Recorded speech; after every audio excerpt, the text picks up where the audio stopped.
My channel Chitra food house. আমি আমার চ্যানেলে আজকে আরও একটা রেসিপি নিয়ে চলে এসেছি। আজ আমি বানাবো শ্রীনগরের স্পেশাল পনিরের রেসিপি। চলুন দেখে নিই এই রেসিপিটা বানাতে কি কি লাগছে।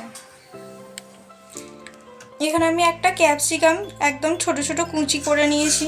এখানে দুটো কাঁচা লঙ্কা চেরা আছে, আর এখানে আছে টমেটো কুচি, টক দই 2 চামচের মতো ফ্যাটানো, আর আছে আদা বাটা, আর এখানে ধনেপাতা কুচি আছে। এখানে আমি 4 মগজ আর কাজু একসাথে বেটে নিয়েছি। এখানে 1 চামচের মতো বাটার আছে। এখানে আমি ফ্রেশ পনির নিয়েছি, প্যাকেটের পনির না।